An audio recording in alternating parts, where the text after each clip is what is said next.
प्रहलाद वेंकटेश जोशी बने देश के नए शिक्षा मंत्री। और जैसे कि देखा होगा आपने, जंतर मंतर में बहुत ज्यादा बवाल हुआ था, छात्रों ने अपने अपने राज्यों में बहुत ज्यादा प्रोटेस्ट किया था शिक्षा मंत्री धर्मेंद्र प्रधान को हटाने के लिए। और कल उन्होंने अपने पद से त्याग पत्र दिया और रात होते होते प्रहलाद वेंकटेश जोशी को नरेंद्र मोदी कैबिनेट सरकार ने नए शिक्षा मंत्री का अतिरिक्त कार्यभार संभाल लिया। जी हाँ, फिर देखने वाली बात होगी, फिर महत्वपूर्ण बात यह होगी कि अतिरिक्त कार्यभार मिला है वेंकटेश प्रहलाद जोशी को।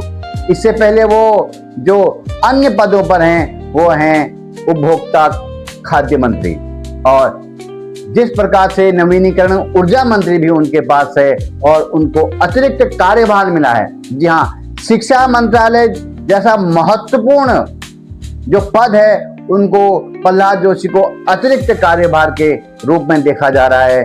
और देखना ये दिलचस्प होगा और आगे ये देखना होगा कि प्रहलाद वेंकटेश जोशी किस प्रकार से इस शिक्षा प्रणाली को चलाते हैं, किस प्रकार से वो शिक्षा मंत्री को पद को चलाते हैं।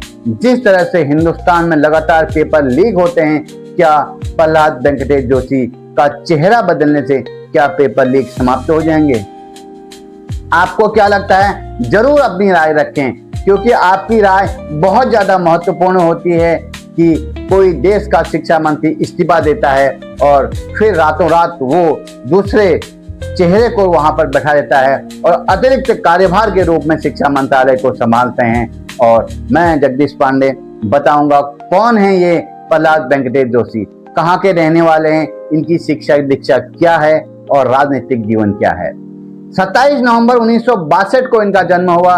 ये मूलतः कर्नाटक के रहने वाले हैं और इससे पहले 2024 से उपभोक्ता मामलों खाद्य मंत्री के रूप में इन्हें कार्यभार संभाला है और ये 13वें मंत्री हैं जो इस पद को संभाल रहे हैं। और नवीनीकरण ऊर्जा के ये मंत्रालय को भी संभालते हैं और ये उस मंत्रालय के 10वें मंत्री हैं और कर्नाटक भारतीय जनता पार्टी के ये अध्यक्ष भी रहे हैं। जी हाँ, कर्नाटक भारतीय जनता पार्टी के इन्हें अध्यक्ष पद को भी संभाला है और आरएसएस से बहुत ज्यादा लगाव रहा है इनका। जिस समय इन्हें राजनीतिक समझबूझ उन्होंने को हुई उस समय से इन्हें आरएसएस को ज्वाइन किया और भारतीय जनता पार्टी के पिछले 2 दशकों से ये सांसद रहे हैं। जी हाँ, 2 दशकों के सांसद ये रहे हैं। इससे पहले ये कोयला मंत्रालय भी संभाल चुके हैं। बीजापुर मैसूर के रहने वाले हैं ये। बीजापुर मैसूर जो कि कर्नाटक के यहाँ पर है, वहाँ के रहने वाले हैं और उनकी 3 बच्चे हैं, 3 संतानें हैं उनकी और उनकी पत्नी ज्योति जोशी 1992 को इन्होंने शादी करी थी और इन्होंने शिक्षा संकाय से स्नातक बीए, जी हाँ बीए, पोस्ट ग्रेजुएशन किया है इन्होंने और स्नातक से बीए की उपाधि इन्होंने अर्जित करी है। बीए तक इनकी शिक्षा दीक्षा है। अब बीए पास हमारे नए शिक्षा मंत्री हैं और देखना होगा कि किस प्रकार से अपने पद को संभालते हैं। इतना बड़ा राजनीतिक भूचाल एक शिक्षा मंत्री के कारण आया था। छात्रों का गुस्सा 7वें आसमान था।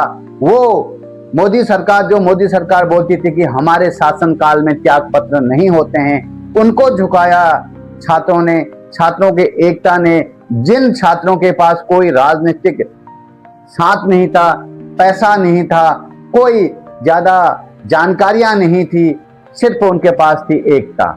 और वो एकता थी छात्रों की अलग अलग राज्य से, अलग अलग, चाहे वहां जिसकी भी सरकारें हों, चाहे बीजेपी की हों, चाहे कांग्रेस की हों, क्योंकि छात्रों का गुस्सा था 7वें आसमान पर आ चुका था और उनने अपने अपने राज्यों में बहुत जबरदस्त आंदोलन करा।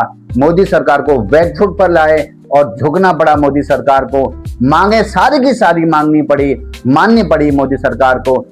शिक्षा मंत्री का इस्तीफा होता है और उसके उपरांत जिन छात्रों ने आत्महत्या करी उनको मुआवजा देने की भी बात मानी है। और हिंसक घटनाएं जिन छात्रों के साथ हुई थी या जो छात्र इस हिंसक घटना में अंकित हुए थे, जिनके नाम जो सीसीटीवी फुटेज कैमरे के माध्यम से जिनकी निगरानी की जा रही थी, उन पर कोई भी केस नहीं होगा।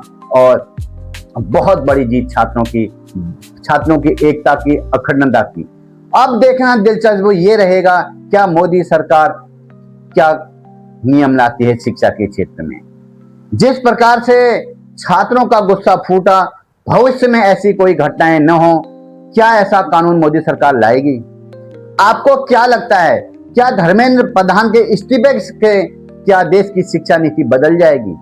क्या प्रहलाद वेंकटेश जोशी जो नए शिक्षा मंत्री बने हैं वो ऐसे कोई कार्य करेंगे कि आने वाले भविष्य में पेपर लीक न हो? पेपर लीक का मामला भारतीय जनता पार्टी सरकार में ही सीमित नहीं है। इससे पहले आप देखेंगे पंजाब में जहां पर आम आदमी पार्टी की सरकार है वहां पर भी पेपर लीक होते हैं। चाहे हर जगह पे जहां भी जिनकी सरकारें हैं पेपर लीक की घटनाएं बहुत ज्यादा मात्रा में होती हैं, क्योंकि उसके पीछे है कोई कठोर कानून नहीं बन पाया, कोई न्यायपालिका इतनी सशक्त और मजबूत नहीं बन पाई कि जो पेपर लीक करते हैं उनको घेरा जाए, उनको पकड़ा जाए। और पकड़े जाते हैं तो पेपर बांटने वाले, पेपर छापने वाले, असली जो षड्यंत्रकारी होते हैं जिनमें बड़े अधिकारियों का संरक्षण होता है, वो अभी तक नहीं पकड़े गए हैं। चाहे किसी का भी शासन रहा हो, चाहे भारतीय जनता पार्टी का रहा हो, चाहे वो कांग्रेस का रहा हो, आम आदमी पार्टी का रहा हो या अन्य दलों का रहा हो। बहुत गंभीर मुद्दा है और गंभीर मुद्दा ये रहेगा आने वाले समय में भी। देखते हैं किस प्रकार से मोदी सरकार आगे की राजनीतिक भूमिका को निभाती है, क्योंकि पिछले कुछ समय से लगातार छात्र आंदोलित थे और आंदोलन के दौरान उन्होंने जो भी कार्य किए, चाहे वो राष्ट्र हित में किए, राष्ट्र के विरोध में करे, बहुत सारी संपत्तियों का नुकसान हुआ। लेकिन अब देखना ये होगा कि मोदी सरकार नए शिक्षा मंत्री प्रहलाद वेंकटेश जोशी शिक्षा नीति को किस प्रकार से सुधारते हैं, क्या नए कानून लाते हैं और भविष्य में किस प्रकार से पेपर लीक न हो ऐसी व्यवस्था बनाते हैं। और कमेंट बॉक्स में जरूर बताना अपनी राय। नए शिक्षा मंत्री प्रहलाद जोशी क्या बड़े पेपर हो या छोटे पेपर उनको लीक होने से बचा सकते हैं, या उनका भी ऐसा ही हर्ष होगा जैसा कि धर्मेंद्र प्रधान जी का हुआ था? क्या लगता है आपको?